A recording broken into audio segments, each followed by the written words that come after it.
Ser brotinho. Ser brotinho não é viver em um píncaro azulado. É muito mais. Ser brotinho é sorrir bastante dos homens e rir interminavelmente das mulheres. Rir como se o ridículo, visível ou invisível, provocasse uma tosse de riso irresistível. Ser brotinho é não usar pintura algumas vezes e ficar de cara lambida, os cabelos desarrumados, como se ventasse forte, o corpo todo apagado dentro de um vestido tão de propósito sem graça, mas lançando fogo pelos olhos. Ser brotinho é lançar fogo pelos olhos. É viver a tarde inteira em uma atitude esquemática, a contemplar o teto só para poder contar depois que ficou a tarde inteira olhando para cima, sem pensar em nada. É passar um dia todo descalça no apartamento da amiga, comendo comida de lata e cortar o dedo. Ser brotinho é ainda possuir vitrola própria e perambular pelas ruas do bairro com um ar sonso vagaroso, abraçada a uma porção de LPs coloridos. É dizer a palavra feia precisamente no instante em que essa palavra se faz imprescindível e tão inteligente e superior. É também falar legal e bárbaro, com um timbre tão por cima das vãs agitações humanas, uma inflexão tão certa de que tudo neste mundo passa depressa e não tem a menor importância. Ser brotinho é poder usar óculos enormes como se fosse uma decoração, um adjetivo para o rosto e para o espírito. É esvaziar o sentido das coisas que os coroas levam a sério, mas é também dar sentido de repente ao vácuo absoluto. Aguardar na paciente geladeira o momento exato de ir à forra da falsa amiga. É ter a bolsa cheia de pedacinhos de papel, recados que os anacolutos tornam misteriosos, anotações criptográficas sobre o tributo da natureza feminina, uma cédula de 2 cruzeiros com uma sentença hermética escrita a batom, com uma biografia esparsa que pode ser atirada de súbito ao vento que passa.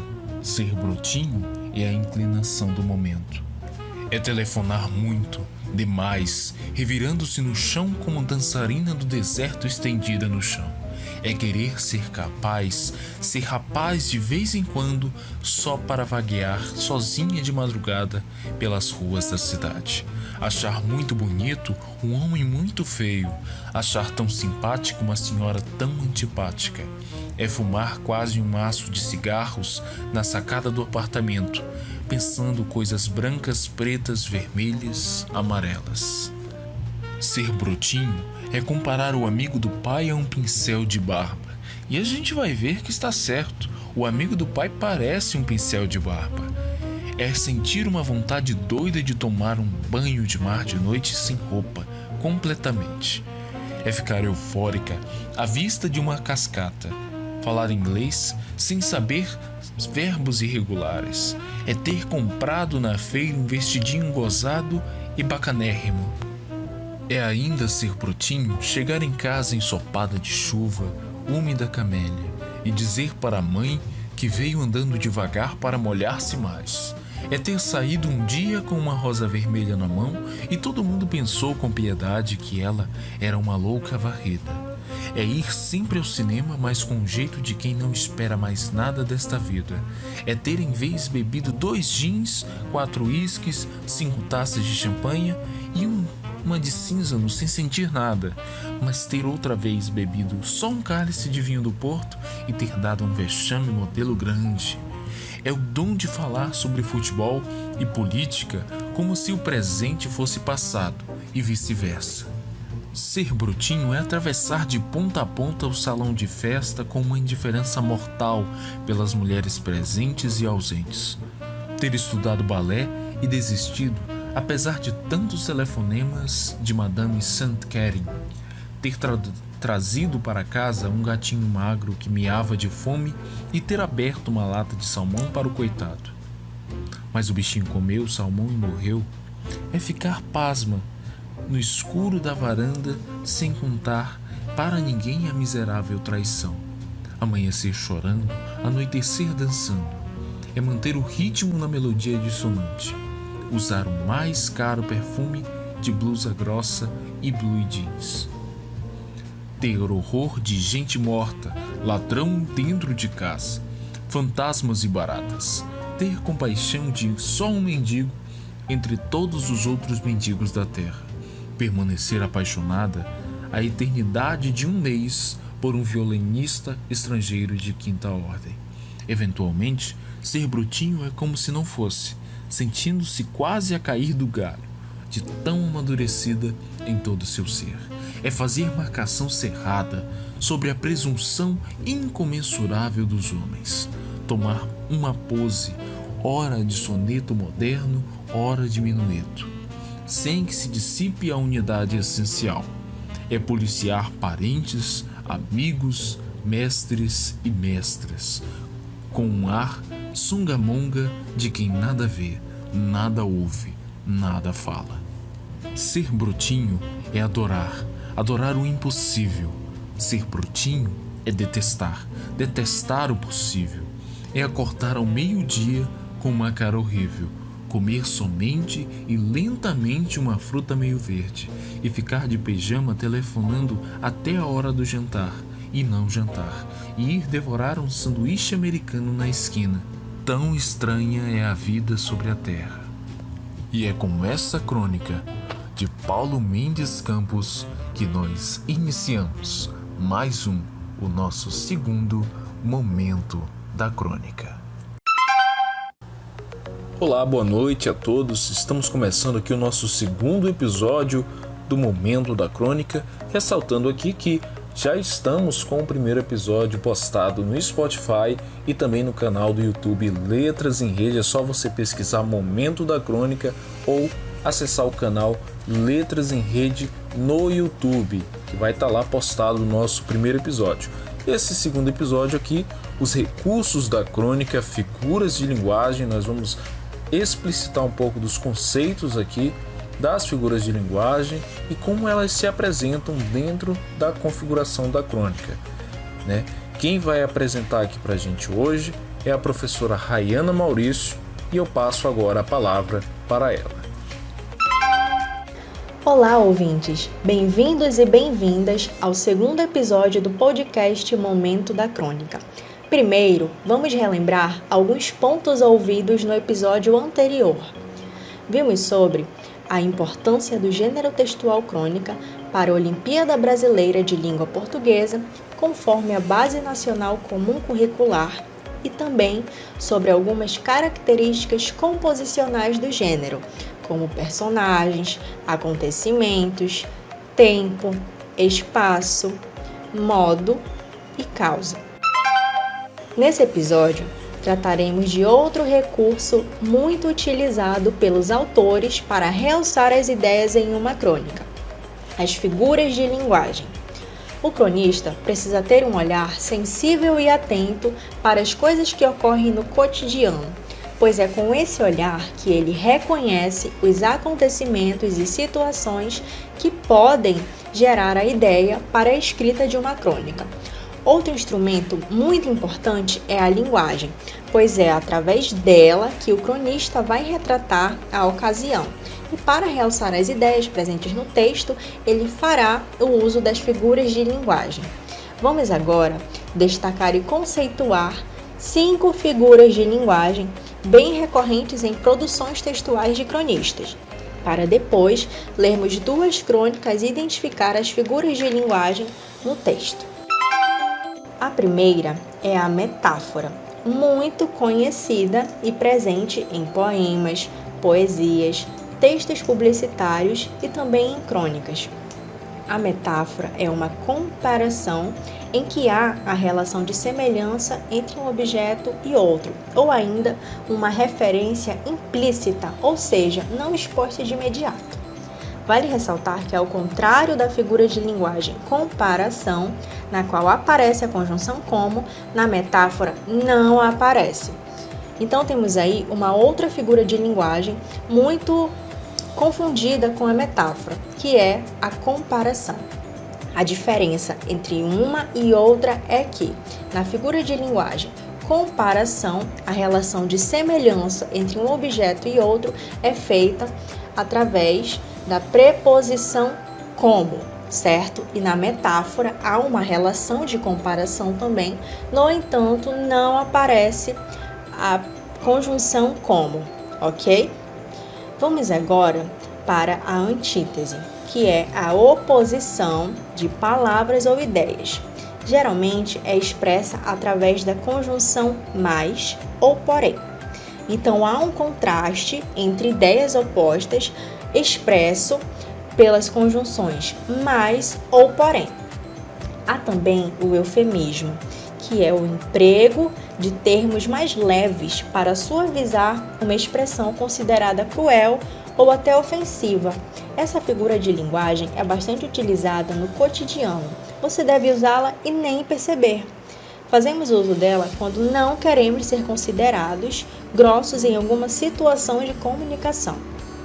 Há também a personificação ou prosopopeia, que é a atribuição de ações, qualidades ou sentimentos a seres inanimados, como nos filmes da Disney, em que os objetos, como xícaras, bules de chá, instrumentos musicais, relógios, dentre outros elementos, agem como seres humanos. E, por fim, a sinestesia, que envolve os sentidos e sensações diferentes, como o olfato, tato, visão e paladar. Vamos agora para a leitura de 2 crônicas e para a identificação de alguns dos elementos acima. Lembrando que falamos de 5 figuras de linguagem: a metáfora, a antítese, a personificação, o eufemismo, a sinestesia. A seguir, a leitura da crônica Catadores de Tralhas e Sonhos, de Milton Ratum. São centenas, talvez milhares, os catadores de papel nessa megalópole. Puxam ou empurram carroças e catam objetos no lixo ou nas calçadas. É um museu de tralhas variadas, restos de materiais para construção, papel, caixas de papelão, embalagens de inúmeros produtos e até mesmo objetos decorativos, alguns belos e antigos, desprezados por algum herdeiro. Há carroças exóticas, pintadas com desenhos de figuras pop, seres mitológicos, nuvens, pássaros e vampiros. Em Santana, vi uma carroça que lembrava um jiriquixá, só que maior do que o veículo asiático. Era puxada por um velho e transportava uma avó e seu netinho, sentados em pilhas de papel. Perguntei ao carroceiro quanto ele cobrava pelo transporte de passageiros. Depende. Para perto daqui, R$5. Para fora do bairro, cobro 15 ou 12. Depende do passageiro e do dia. Não gasto gasolina nem nada. É só força mesmo, amigo. E haja força, leitor. Mas esse meio de transporte é raro na metrópole. Quase todas as carroças só carregam quinquilharias. Uma e outra exibem aforismos, poemas, ditados. Vi carroças líricas, políticas, filosóficas, cômicas, moralistas, anarquistas. Numa delas se lia: a verdade é uma desordem. Alguém tem dúvida? Noutra, pintada de verde e amarela: aqui só carrego bagunça, mas sou homem de paz.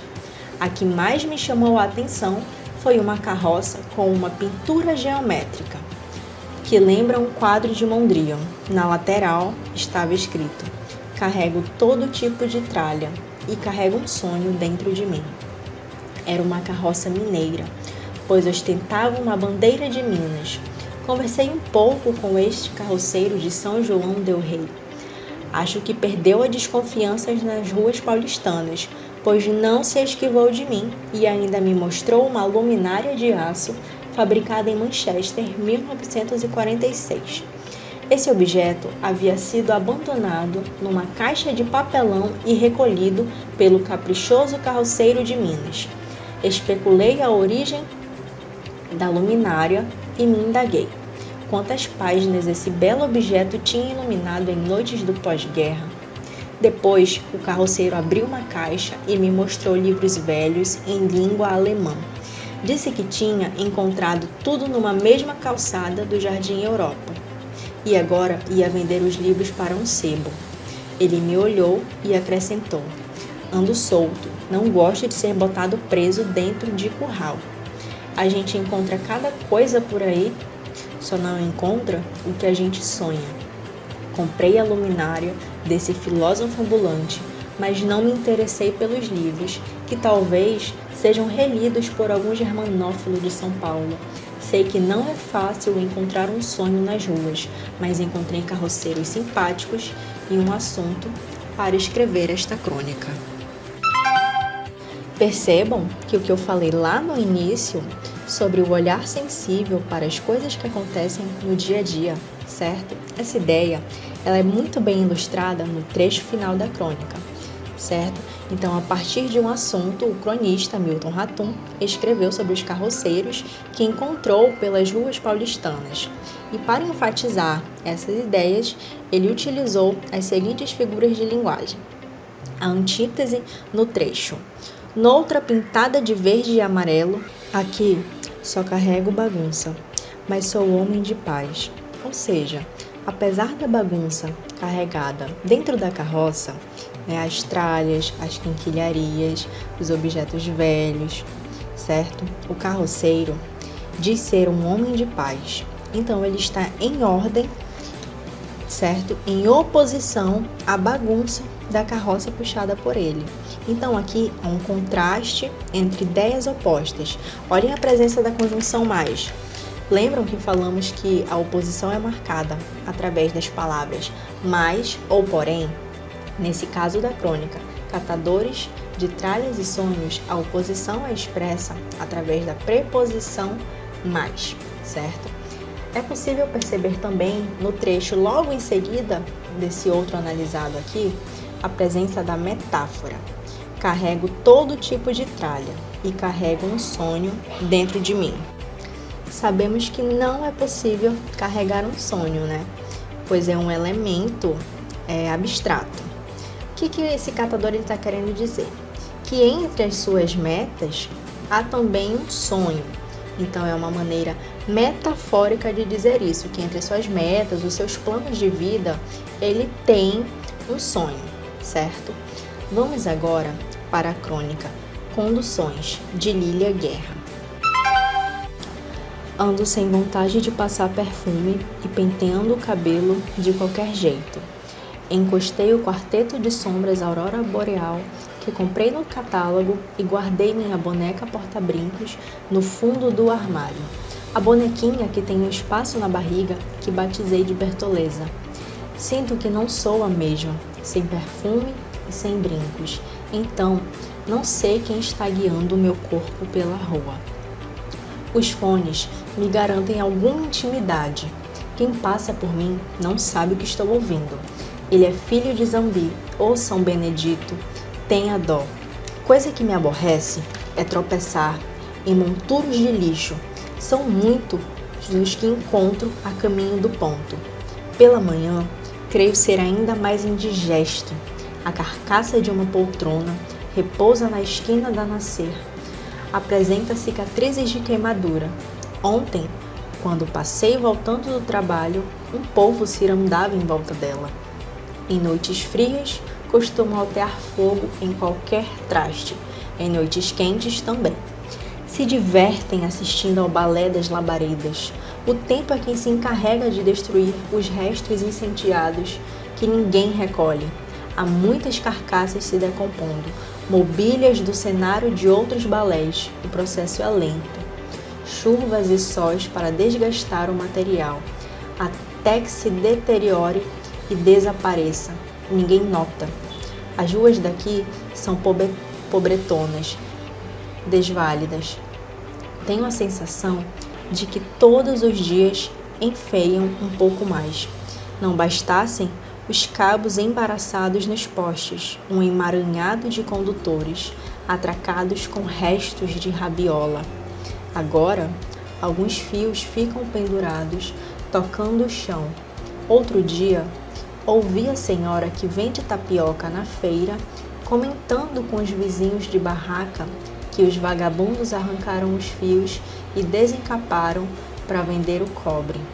Zumbis fazem mesmo correrias desse tipo. Na fissura, vendem até o liquidificador da mãe. Quem recepta, quase sempre banco desentendido. Faz de conta que acredita que o liquidificador pertence mesmo a quem está se desfazendo dele a troco de bagatela, assim como o ferro elétrico da semana anterior, a frigideira, o motor da máquina de lavar, o relógio de parede. O doente aplica que está vendendo baratinho, precisando de dinheiro para pagar a condução, entrevista de emprego.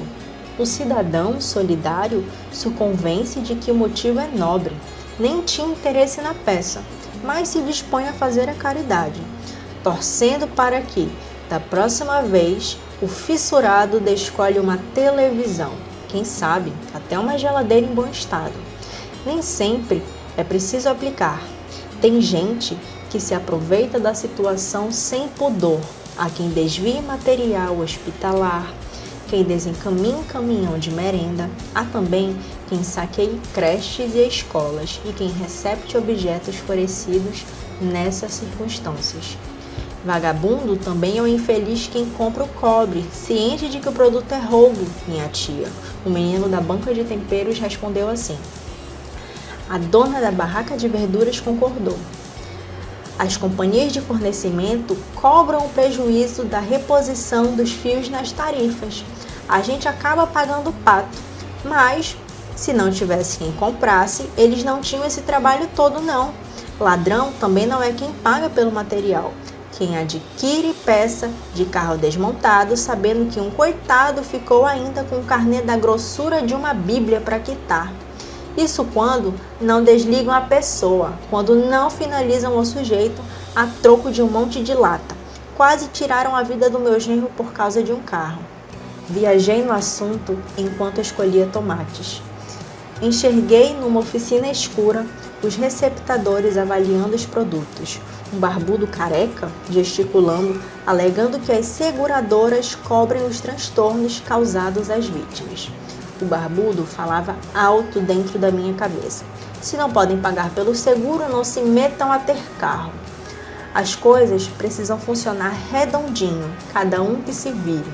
Quem tem competência, nem condição se estabelece. A conversa regada a aperitivos entre uma piada preconceituosa e uma expressão fascista corria solta.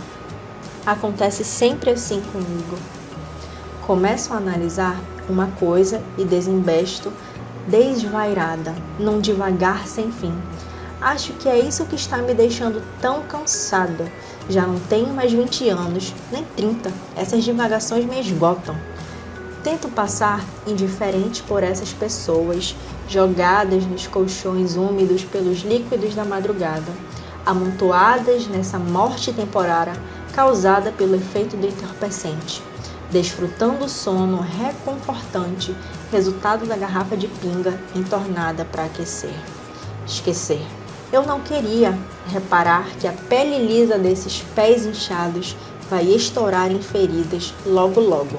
As feridas que já nasceram estão infectadas. Eu queria me ater às palavras que meus fones reproduzem. Deixe-me ir. Preciso andar. Empreendo passar pela moça que dorme embrulhada na colcha esfarrapada, sem imaginá-la de banho tomado, cabelo penteado e dentes escovados, vestida num jeans da promoção, carregando uma bolsa comprada na baciada, contendo um guarda-chuva, uma garrafa com água congelada, carteira, batom, marmita e um bilhete único. Apenas passar por essa moça que dorme com o corpo exposto, freio de baba, maquiando o rosto, dominada pela droga, sem enxergá-la na minha mente folheando um catálogo em seu horário de almoço. A marmita vazia e o cigarro queimando, junto ao copo de café. Solzinho visitando o uniforme, 10 minutos faltando ainda para tocar o sinal de retorno à sessão. a caneta desenhando seu nome sobre a foto do frasco de perfume que a revendedora topou parcelar em 2 vezes, dia 5 e dia 20. É tão gostoso comprar por catálogo. Rabiscar as folhas e ficar esperando com ansiedade a chegada dos produtos. Sentir o cheiro, conferir a cor. Na minha fantasia, a moça que dorme no chão, sonhando sabe-se lá com o quê, vai ao supermercado na saída do trabalho, escolhe umas maçãs, põe 1 litro de leite no cestinho, 2 latinhas, ovos, uma esponja nova para a pia, 1 quilo de filé de frango da promoção para presentear a mãe que ela pretende visitar no dia seguinte, um sábado. A moça paga as compras com seu vale alimentação e sai carregando a sacola. O segurança a cumprimenta com um olhar travesso. Ela sorri, concluindo que o quarteto de sombras aurora boreal a torna de fato irresistível. Encaixa os fones de ouvido e se requebra involuntariamente. Os boias frias, quando tomam umas biritas, espantando a tristeza, sonham com bife a cavalo, batata frita e sobremesa. É goiabada cascão com muito queijo, depois café, cigarro e um beijo, de uma mulata chamada Leonor ou Dagmar. Na crônica de Lília Guerra, vimos vários exemplos de personificação de objetos, também chamados de presopopeia. No trecho, a carcaça de uma poltrona repousa na esquina da nascer. Apresentam cicatrizes de queimadura, certo? Nesse trecho aí, a gente vê que a poltrona tem traços humanos e de animais, no caso a palavra carcaça, que é a mesma coisa que ossada de animal, ou seja, o que sobrou da poltrona abandonada pelo caminho ficou tanto tempo lá que ficou só a carcaça, só a estrutura da poltrona. Então toda aquela textura almofadada e tudo mais, tudo foi queimado com o tempo e se desfazendo, ok? Ficando somente a estrutura da poltrona, certo? Temos também no trecho, se divertem assistindo ao balé das labaredas. Labaredas são as chamas de fogo que se movem como se estivessem dançando, bailando, portanto, assumem uma ação humana, ok? Esse movimento de dançar, de se mexer de um lado para o outro, ok? Temos aqui a personificação. Outro trecho, vamos lá. As ruas daqui são pobretonas, desvalidas, certo? Então aqui as ruas passam a adquirir qualidades e ações de seres humanos, ou seja, as ruas são pobretonas, elas não valem nada, não têm validade, ok? E por fim, o trecho. Tento passar indiferente por essas pessoas jogadas nos colchões úmidos pelos líquidos da madrugada. Temos aqui apresentada a metáfora, ok? Então essa referência aos líquidos da madrugada, que podem ser urina, certo? Bebidas derramadas no colchão ou chuva, já que o colchão estava no meio da rua, ok? Temos aí a presença da metáfora se referindo a esses líquidos da madrugada. Nessas 2 crônicas, identificamos a presença de metáforas, antíteses e personificação. Para escrever sua crônica, você também pode fazer o uso delas. Use a sua imaginação, que a linguagem oferece vários elementos para você criar e escrever sobre os acontecimentos do cotidiano. Como nós vimos no texto, nas 2 crônicas, você não precisa necessariamente usar somente uma figura de linguagem no texto. Você pode usar várias, dependendo da sua intenção. O que você quer passar para o leitor através da sua crônica, certo? E aí, qual dessas figuras de linguagem você vai escrever na sua crônica, hein? Até a próxima!